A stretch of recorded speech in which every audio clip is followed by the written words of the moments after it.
अंजलीताई, अगदी पहिल्या दिवसापासून म्हणजे तुम्ही स्वतः बीडमध्ये गेलेला आहात, या सगळ्या गोष्टी तुम्ही जवळून पाहिलेल्या सुद्धा आहेत, त्या सगळ्या कुटुंबियांची सुद्धा तुम्ही भेट घेतली आहे, वारंवार या सगळ्याचा पाठपुरावा करताय.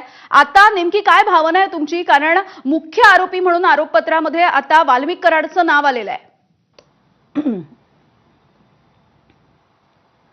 नाही, पहिलं मला हे म्हणायचंय की ह्याच्यात राजकीय दबाव होता हे आजच्या चार्जशीटवरनं सिद्ध झालंय.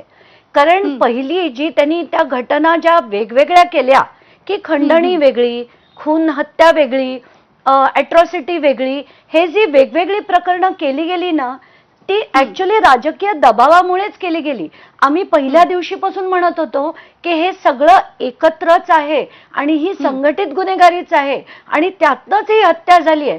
मी तर 6 आणि 9 पण नाही म्हणत आहे, मी तर 28 मे पासून म्हणतेय की जेव्हा अवादाच्या कर्मचाऱ्यांचं अपहरण झालं, त्यानंतर परत जून महिन्यात जी धनंजय मुंडे यांच्या सातपुडा बंगल्यात पैसे मागितले गेले, तिथपस न झालेली कारवाई, याच्यामुळे 29 नोव्हेंबरला आधी ते जे पूर्ण प्रकरण झालं, त्या धमकीचा फोन गेला, 6 तारखेला झालेली मारामारी आणि त्यानंतर 9 तारखेला झालेली हत्या, हे सगळं इन कंटिन्युएशन आहे आणि ही एकच गँग आहे, एकच गँग कार्यरत आहे.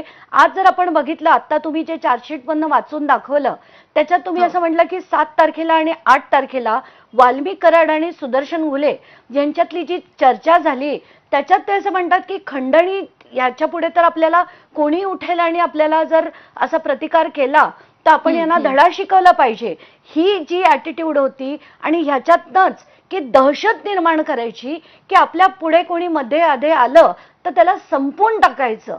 हे दहशतीबद्दलच आम्ही पहिल्या दिवशीपासून आम्ही बोलत होतो, देशमुख कुटुंब बोलत होतं. धनंजय देशमुखांनी अतिशय संयमाने बाजू मांडली होती, कधीही त्यांनी त्यांच्या मनातला राग दाखवला नव्हता. पण खरं तर अख्खा महाराष्ट्र चिडून निघालाय की हे चाललंय काय, म्हणजे राजकीय दहशत ती किती.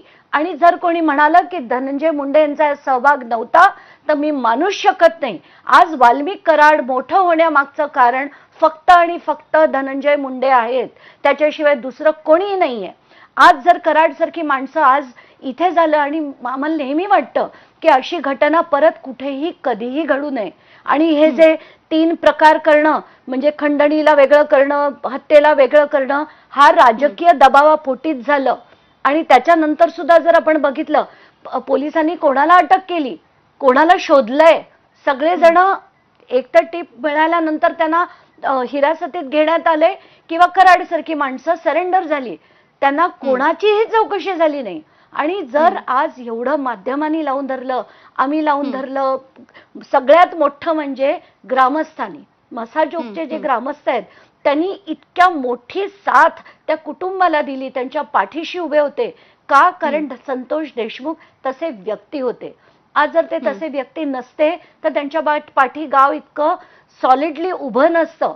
पण आत्ताच्या घटकेला आपण हे जे जे बघतोय चार्जशीट मध्ये जे जे मिळालं नाहीये, म्हणजे मला तर 7 आणि 8 तारखेचे ते तुम्ही कॉल डिटेल्स आता सांगितलेत की विष्णू चाटेनी सुदर्शन गुळेंना, आणि 7 तारखेला सुदर्शन गुळेंनी वाल्मिक कराडला जे फोन केले आणि ज्याच्यात ते म्हणाले की आपल्यामध्ये जर संतोष देशमुख आला तर त्याला संपवून टाका, ही जी विधानं आहेत ना, ती खूप क्लेशदायक आहेत, खूप चीड आणणारी अशी आहेत. आणि या सगळ्यांना खूप स्ट्रॉंग शिक्षा झाली पाहिजे, खूप स्ट्रॉंग.